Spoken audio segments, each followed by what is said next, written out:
сөзүнө далалат кылып жүргөн биздин студиябыздын коноктору бар. Кыргыз Билим берүү академиясынын педагогика илимдеринин доктору, профессор Дабаев Кыргызбай агайыбыз, саламатсызбы? Ошондой эле Талас облустук усулдук билим берүү борборунун жетекчиси Салтанат Бейшен агай жигилери студиябызда конокто. Баатын бир үйрөтүп кетебиз деген бир жабыр ниетибиз бар.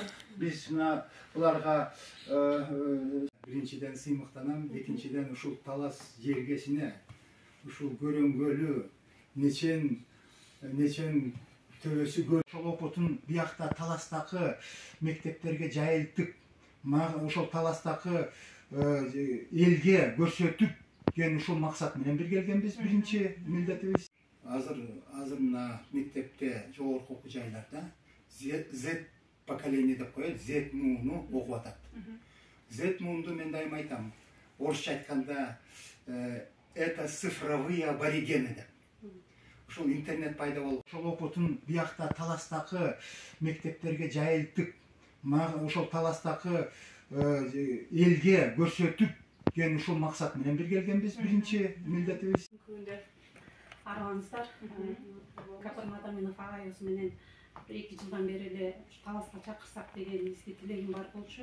Ошол усулчу кызматка келгенден баштап анан ошо билим талкоомдук фондуна дагы терең ыраазычылык билдирем. Бул жерде ушу 3 тараптуу ата-энелерге, мугалимдерге жыйын өткүздү.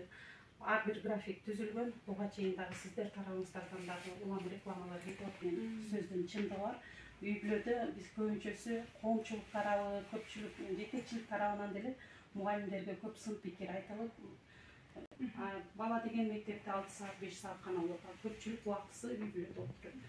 Шашпастан, ар бир райондон жок дегенде 1-2 күн токтоп, мектептерге барып, ошол ыкмаларды көрсөтүп, эми силер азыр биз ушка эле 3-4 күн ичинде баардыгын эмете албайт экенбиз.